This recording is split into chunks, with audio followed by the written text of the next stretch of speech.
Welcome to the 4D Flat Earth channel. I also have made videos previously on the Conscious Truth channel, which since got completely shadow banned by YouTube and NASA. And I went from having videos with tens of thousands of views to a few hundred views. This was after making some videos about NASA having fake images of the Earth. So make of that what you will. So anyway, I'm going to try this new channel and see if this gets blocked or not. Anyway, lots of people have asked me to explain what I mean by the 4D Flat Earth model, so I will attempt to do that now. So a good way to start with this, well, first of all, I'll explain what I mean by 4D. So 3D could be visualized like this, okay? So you have length, width, and height, okay?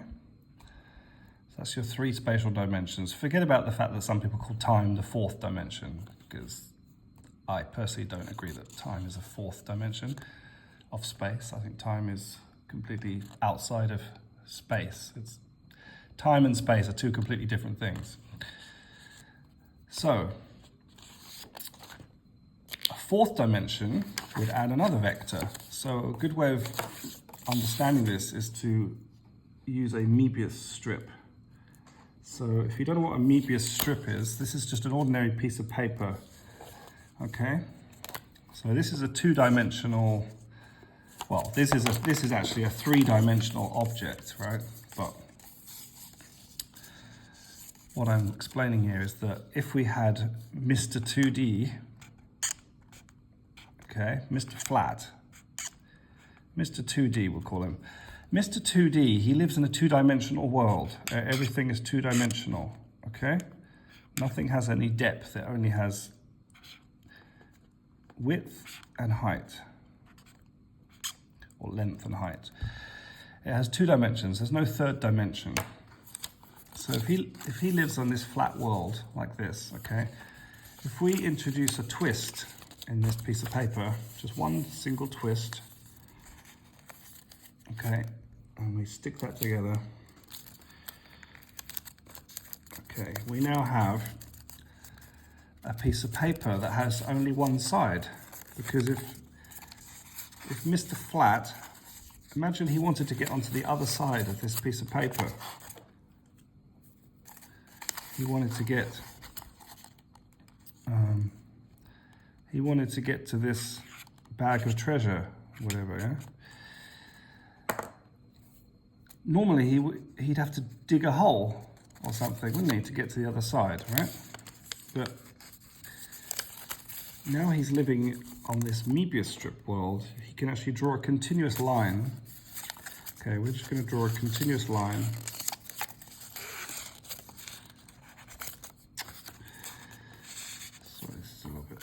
Awkward. Anyway, so he's just going to travel in a straight line all the way until he gets to the treasure.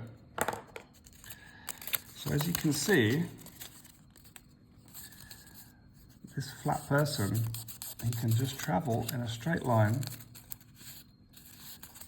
and he ends up on the other side of the world. Okay, so this is a 3D piece of paper, but he's not aware of this third dimension, you see?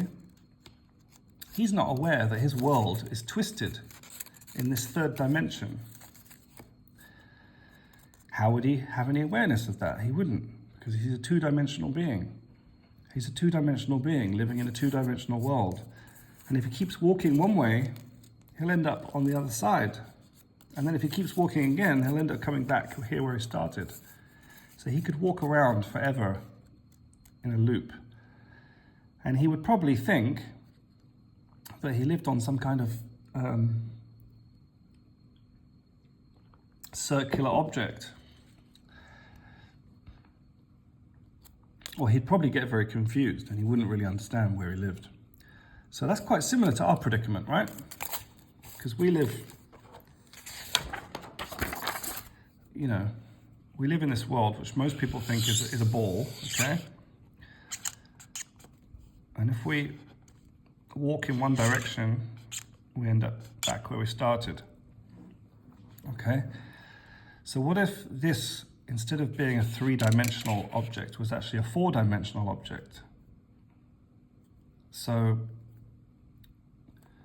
wherever we measure, I mean, obviously you can't draw a 4-dimensional object, but imagine we're here on this flat plane.